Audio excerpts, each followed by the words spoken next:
भारतीय हित न्यूज में आपका स्वागत है। मैं वीना ठाकुर। सबसे पहले एक नजर आज के मुख्य समाचारों पर।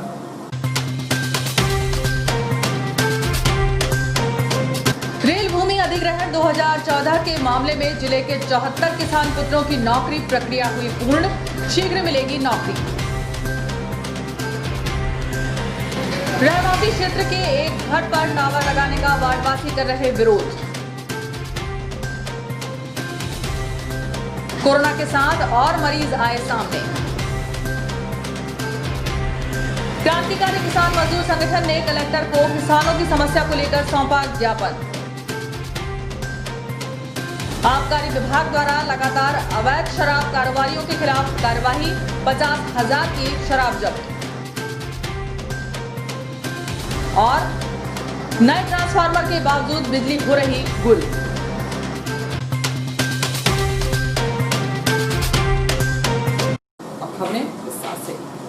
केंद्रीय रेलवे भूमि अधिग्रहण 2014 के तहत जिले के जिन किसानों की भूमि अधिग्रहित हुई थी, उनके पुत्रों को नौकरी प्रदान करने की अंतिम प्रक्रिया भी पूर्ण हो गई है, जिसके तहत 6 गांव के कुल 121 अभ्यर्थियों में 74 के कागजी दस्तावेज शुक्रवार को भोपाल रेल मंडल कार्यालय भेज दिए गए।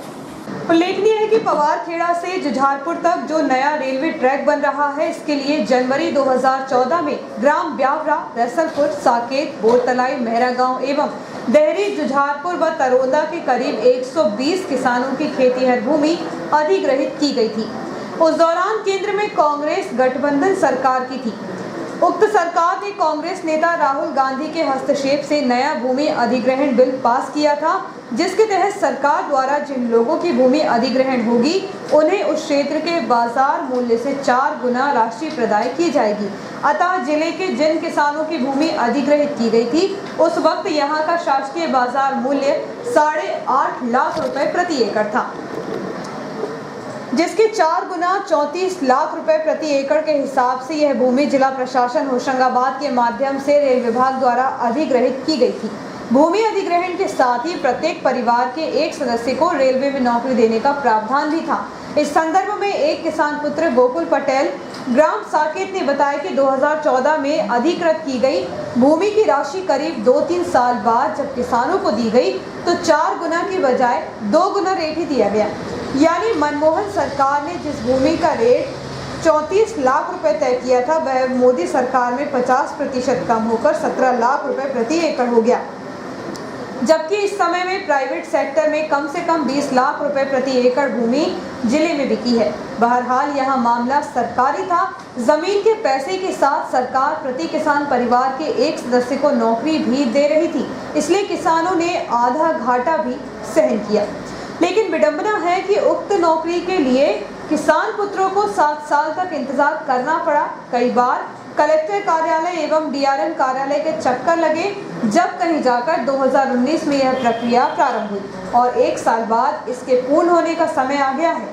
आज 11 सितंबर 2020 को तहसील कार्यालय इटारसी एवं होशंगाबाद में अभ्यर्थियों को बुलाया गया था। इनमें शामिल गोकुल पटेल के साथ ही तरुण मोदी, बसंत पटेल, राघव झलिया, मुरारी चौधरी, हरिओम चौधरी आदि ने बताया कि कुल 74 अभ्यर्थियों का अंतिम वेरिफिकेशन कर इनके संपूर्ण दस्तावेज रेल मंडल कार्यालय भोपाल भेज दिए गए हैं, जहां से जल्द ही मेडिकल टेस्ट के लिए हम सबको बुलावा आने की उम्मीद है। प्राप्त जानकारी के अनुसार करीब 120 किसानों की भूमि अधिग्रहित हुई थी, लेकिन नौकरी 74 किसानों के पुत्रों को मिलने जा रही है। करीब 45 अभ्यर्थी इन 7 सालों में कम हो गए। सूत्रों से यह भी जानकारी प्राप्त हो रही है कि यह तो 7 साल पहले का मामला था, इसलिए जमीन के पैसे के साथ ही नौकरी भी मिल रही है। लेकिन इसके बाद जो भूमि अधिग्रहण रेल विभाग द्वारा की गई है, उसमें नौकरी का कोई प्रावधान नहीं है। यानी केंद्र की मोदी सरकार के कार्यकाल में अधिग्रहित भूमि मामले में सिर्फ पैसा दिया जाएगा, न कि नौकरी।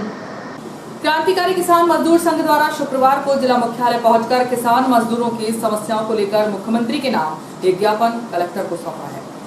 क्रांतिकारी किसान मजदूर संगठन के जिला अध्यक्ष हरपाल सिंह सोलंकी द्वारा अपने संगठन के पदाधिकारियों के साथ कलेक्टर धनंजय सिंह को सौंपे गए 5 बिंदुओं वाले ज्ञापन में किसानों एवं मजदूर की समस्याएं बताई गई, जिसमें कहा गया कि यह संगठन दलगत राजनीति से पृथक संगठन है, जो इस ज्ञापन के माध्यम से समस्याओं के निराकरण की मांग करते हैं। इन मांगों में प्रमुख रूप से अतिवृष्टि एवं कीट व्याधि से किसानों की खरीफ फसलों को भारी क्षति हुई है। शीघ्र सर्वे कार्य पूर्ण कर RBC 6-4 के तहत मुआवजा एवं फसल बीमा की क्षतिपूर्ति दिलाई जाए। वहीं फसल बीमा योजना वर्ष 2018 की क्षतिपूर्ति में कई हलकों में कुछ ही किसानों को क्षतिपूर्ति राशि दी गई थी और बहुत से किसान वंचित रह गए। सभी किसानों को बीमा की क्षतिपूर्ति राशि दिलाई जाए। आगामी रबी सीजन के लिए रासायनिक खाद एवं उन्नत बीजों का भंडारण कर समय पर पर्याप्त मात्रा में किसानों को खाद बीज की अग्रिम सुविधा दी जाए। इसके साथ ही वन ग्रामों को राजस्व ग्रामों में बदला जाए। किसानों को सभी प्रकार की उपज खरीदी का गारंटी कानून लाया जाए। प्रधानमंत्री किसान योजना का लाभ सभी किसानों को नहीं मिल पा रहा, इस योजना का सरलीकरण किया जाए। इसके साथ ही ज्ञापन में उल्लेखित सभी 5 बिंदुओं की मांगों का निराकरण किया जाए।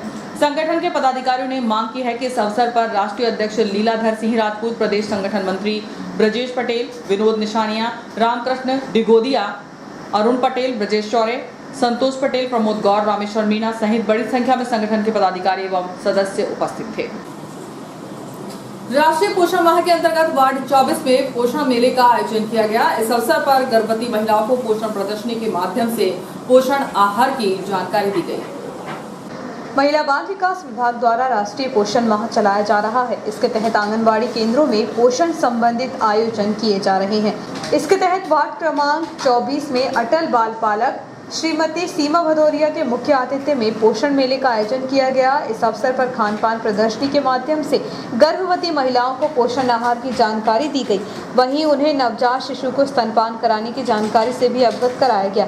मेले में मौजूद पर्यवेक्षक दीप्ति शुक्ला द्वारा कोविड-19 के चलते आवश्यक सावधानी बरतने की सलाह दी गई। इस दौरान श्रीमती भदौरिया ने गर्भवती महिलाओं को श्रृंगार सामग्री और फल वितरित किए। पिछले कुछ वर्षों में घरेलू विद्युत खपत अधिक होने से ट्रांसफार्मर व डीपी पर अधिक लोड न पड़े, इसके लिए विद्युत वितरण कंपनी ने नए ट्रांसफार्मर लगाए हैं। बावजूद इसके बिजली गोल होने का सिलसिला जारी है। पुराने ट्रांसफार्मर अधिक लोड के कारण बार बार खराब हो जाते हैं। इनमें शॉर्ट सर्किट होने लगता है। अतः विद्युत वितरण कंपनी ने शहर के अनेक पुराने ट्रांसफार्मर हटाकर नए लगाए हैं, तो कुछ स्थानों पर इनकी संख्या भी बढ़ाई गई। बावजूद इसके बार बार बिजली गोल होने की समस्या बनी हुई है, जिसमें कि गत अगस्त माह के अंतिम दिनों में आई बाढ़ के बाद से यह समस्या उन क्षेत्रों में ज़्यादा बनी हुई है जहां बाढ़ का पानी अधिक समय तक भरा था और कुछ ट्रांसफार्मर उक्त बाढ़ के पानी में डूब भी गए थे, जिसके चलते अब नए ट्रांसफार्मर लगने के बाद भी बिजली गोल होने से लोग परेशान हैं। टेंट एसोसिएशन की एक महत्वपूर्ण बैठक संस्कार मंडपम गार्डन में आयोजित की गई। बैठक में मौजूद एसोसिएशन के पदाधिकारी एवं सदस्यों ने संबंधित विषयों पर चर्चा कर निर्णय लिए। टेंट एसोसिएशन की एक महत्वपूर्ण बैठक संस्कार मंडपम गार्डन में आयोजित की गई, जिसका उद्देश्य टेंट हाउस की नई रेड लिस्ट का अनावरण करना था।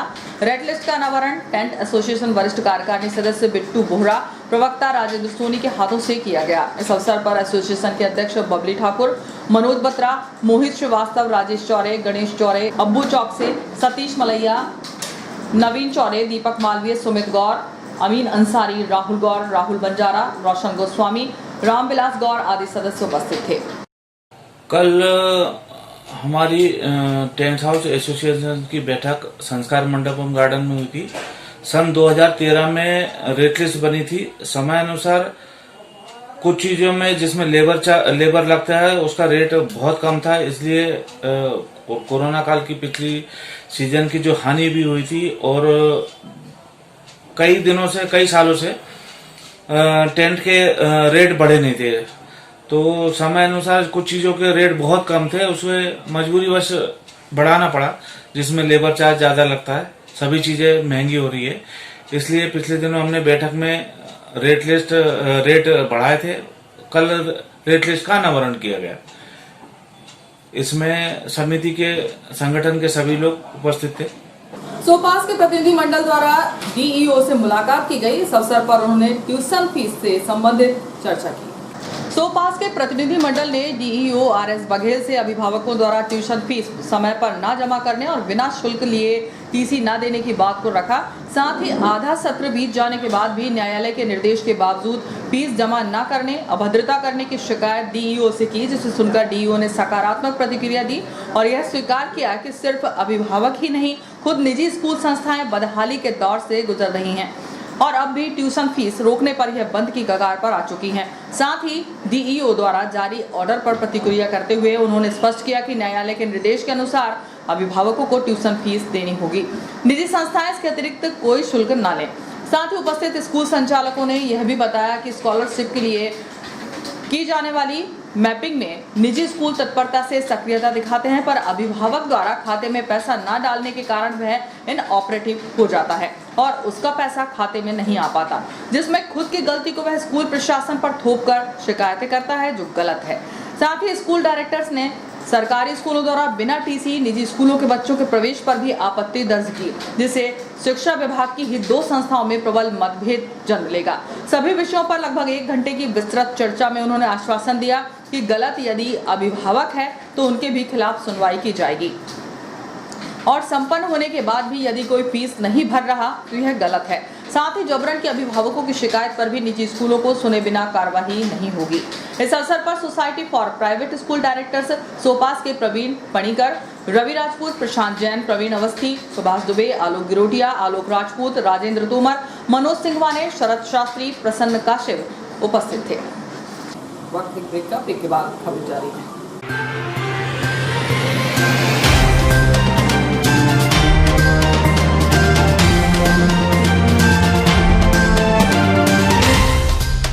आपका विश्वसनीय चंचल ज्वेलर्स अब नए शोरूम में गोल्ड प्लेटेड आभूषणों एवं नए डायमंड ज्वेलरी के साथ 1 ग्राम और 2 ग्राम वाली सोने की 4 चूड़ियां एवं कंगन, 1 ग्राम और 2 ग्राम वाला सोने का मंगलसूत्र, हार, करदौना, चैन, झुमके, बाजूबंद और सभी प्रकार के गहने, डायमंड सेट एवं एंटिक ज्वेलरी और फैंसी ज्वेलरी का अनुपम संग्रह।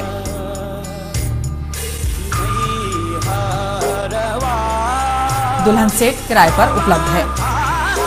1 ग्राम और 2 ग्राम की हर खरीदी पर निश्चित उपहार पाएं। 1 ग्राम ज्वेलरी मात्र 2000 रुपए में, 2 ग्राम ज्वेलरी मात्र 4000 रुपए में, 3 ग्राम ज्वेलरी मात्र 6000 रुपए में, 4 ग्राम ज्वेलरी 8000 रुपए में, 5 ग्राम ज्वेलरी मात्र 10000 रुपए में। हमारा नवीन पता है चंचल jewellers, Guru Nanak complex, Bharat talkies road, Itarsi. Mobile 09893054377। अब साधारण पानी और आम वाटर फिल्टर से अपने स्वास्थ्य को खतरे में न डालें। फ्रेस्को इंट्रोड्यूस करते हैं लेटेस्ट टेक्नोलॉजी पर आधारित क्लीन, क्लियर और pure water solution RO, reverse osmosis water treatment system, साधारण और यूवी वाटर प्यूरिफायर केवल पानी को पार्टली ही क्लीन कर पाते हैं, जबकि आरओ रिवर्स ऑस्मोसिस एक जटिल बायोलॉजी प्रक्रिया है जो देती है clean and safe drinking water, जो हैवी सॉल्ट और हानिकारक मिनरल्स को दूर कर पानी का स्वाद बढ़ाते हैं। हाई ब्लड प्रेशर, किडनी में स्टोन, डाइजेशन और गैस्ट्रिक प्रॉब्लम को दूर रखती है। बोरवेल के पानी और साधारण जल प्रदाय के पानी को प्रोसेस कर प्योर क्वालिटी ड्रिंकिंग वाटर बनाती है। इनमें किसी तरह का कोई केमिकल उपयोग नहीं होता, तो अब जल ही जीवन नहीं बल्कि प्योर क्लीन वाटर है तो जीवन है।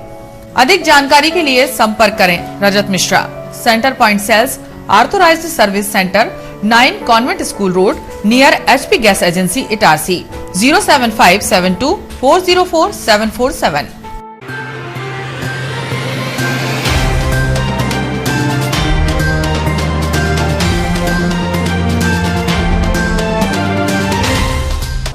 नमस्कार, ब्रेक के बाद यूएचए न्यूज में एक बार फिर आपका स्वागत है। मैं रोशनी सिंह। शुक्रवार को कोरोना के 7 पॉजिटिव मामले सामने आए हैं, वहीं 5 मरीजों को डिस्चार्ज किया गया। इसके अलावा 63 संदिग्धों के सैंपल लिए गए। प्रशासन और स्वास्थ्य विभाग के तमाम प्रयासों के बाद भी कोरोना का संक्रमण थम नहीं रहा। प्रतिदिन कोरोना की पॉजिटिव रिपोर्ट आ रही है। शुक्रवार को कोरोना के 7 पॉजिटिव मरीज सामने आए। इनमें पत्ती बाजार, देशबंधुपुरा और पुरानी टारसी सहित अन्य वार्ड शामिल हैं। मरीजों को होम आइसोलेट किया गया। कोरोना के मरीजों के स्वस्थ होने का ग्राफ भी बढ़ रहा है। एक दिन पूर्व जहां 5 कोरोना मरीज स्वस्थ होकर अपने घर पहुंचे, वहीं 5 मरीज स्वस्थ हुए हैं जिन्हें डिस्चार्ज किया गया। इस संबंध में शासकीय अस्पताल के अधीक्षक डॉक्टर AK शिवानी द्वारा बताया गया कि 63 संदिग्धों के सैंपल लिए गए हैं। इनमें 46 सैंपल भोपाल भेजे गए हैं। बजरंगपुरा स्थित रहवासी क्षेत्र के एक मकान में मोबाइल का टावर लगाने का विरोध वार्डवासियों द्वारा किया जा रहा है। वार्डवासियों ने SDM के नाम हस्ताक्षर युक्त एक ज्ञापन सोशल मीडिया पर पोस्ट किया है। शहर के वार्ड क्रमांक 27 बजरंगपुरा निवासी रवि तिवारी के मकान के ऊपर टावर लगाने की प्रक्रिया जारी है। टावर लगने से वार्ड के लोगों में रेडिएशन का खतरा बढ़ जाएगा, जिससे वार्ड वासियों में नाराजगी देखी जा रही है। वार्ड में रहने वाले लगभग 1 दर्जन लोगों ने एक हस्ताक्षर युक्त आवेदन सोशल मीडिया पर पोस्ट किया है। उन्होंने आवेदन के माध्यम से एसडीएम इटारसी से मांग की है कि उक्त टावर का निर्माण कार्य रोका जा सके, ताकि वार्ड वासियों को रेडिएशन के खतरे से बचाया जा सके। आबकारी विभाग द्वारा अवैध शराब बिक्री को लेकर मुहिम चलाई जा रही है। इसके तहत शुक्रवार को एक बाइक को रोककर आबकारी विभाग ने 50,000 रुपए कीमत की शराब एवं बियर बरामद की। होशंगाबाद जिले में अवैध मदिरा के विरुद्ध चलाए जा रहे अभियान के तहत जिला आबकारी अधिकारी अभिषेक तिवारी के निर्देशन में 11 सितंबर को गश्त के दौरान मुखबिर की सूचना मिलने पर इटारसी डोलरिया मार्ग पर बोरतलाई चौराहे के पास एक काले रंग की मोटरसाइकिल क्रमांक MP 05 MR 6721 से अवैध मदिरा परिवहन करते हुए 2 आरोपियों के कब्जे से विदेशी मदिरा बियर की 12 बोतलें एवं देशी मदिरा प्लेन के 20 क्वार्टर जब्त किए हैं। दोनों आरोपियों शैलेंद्र पिता रामविलास यादव निवासी ग्राम मिसरोद एवं राहुल पिता घासीराम पवार निवासी ग्राम मिसरोद के विरुद्ध आबकारी एक्ट के तहत प्रकरण दर्ज किया गया। कार्यवाही में जब्त वाहन सहित देशी विदेशी शराब की अनुमानित कीमत 50,000 रुपए बताई जा रही है। कार्यवाही में आबकारी उप निरीक्षक वृत्त इटारसी शहर के राजेश साहू, आबकारी मुख्य आरक्षक के चौरे, आरक्षक मदन सिंह रघुवंशी शामिल रहे। विद्युत वितरण कंपनी द्वारा शनिवार को ट्रैक्टर स्कीम सब स्टेशन का रखरखाव कार्य किया जाना है। इसके तहत 2.5 घंटे के बाद पुरानी इटारसी और कोट फीडर की बिजली सप्लाई बंद रहेगी। विद्युत वितरण कंपनी के शहर प्रबंधक डेलन पटेल द्वारा बताया गया कि 12 सितंबर को ट्रैक्टर स्कीम सब स्टेशन पर एमई और पीटी इंस्टॉलेशन का काम होना है, इसलिए 11 केवी पुरानी इटारसी फीडर और कोट फीडर को 11 बजे से लेकर 1:30 तक बंद रहेगा। इस दौरान सनखेड़ा नाका, हाउसिंग बोर्ड, काबड़ मोहल्ला, जुझारपुर रोड की कॉलोनियां एवं तहसील के पास वेंकटेश नगर, 12 बंगला एवं राठी कॉलोनी का क्षेत्र बंद होगा। आशा कार्यकर्ताओं द्वारा कोविड-19 के अंतर्गत वार्डों में पहुंचकर इम्यूनिटी बढ़ाने की दवाइयां वितरित की जा रही है। इसके तहत वार्ड 31 के कंटेनमेंट क्षेत्र में दवाई वितरित की गई। शहर में बढ़ रहे कोरोना के मरीजों की संख्या को देखते हुए स्वास्थ्य विभाग द्वारा लोगों की रोग प्रतिरोधक क्षमता को बढ़ाने के लिए काढ़ा एवं आवश्यक दवाएं वितरित की जा रही हैं। इसके तहत मीना नागाइच एवं अन्य आशा कार्यकर्ताओं की टीम ने वार्ड क्रमांक 31 में पहुंचकर कंटेनमेंट जोन में वार्डवासियों को काढ़ा एवं आवश्यक दवाएं वितरित की। इसके अलावा अन्य वार्डों में कंटेनमेंट जोन में भी दवाई वितरित की जा रही है, ताकि कोरोना से लड़ने की क्षमता बढ़ाई जा सके। और आइए देखते हैं मुख्य समाचार एक बार फिर।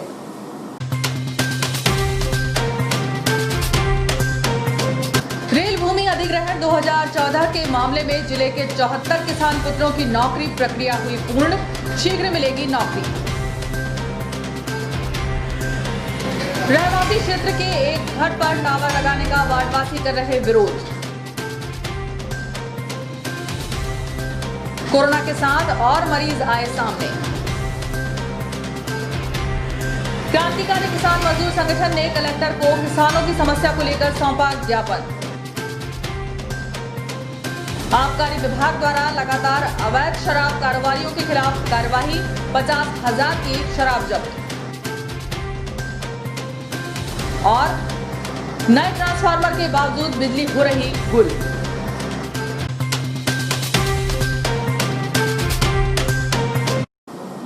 इस बुलेटिन में इतना ही। आज्ञा दीजिए। नमस्कार।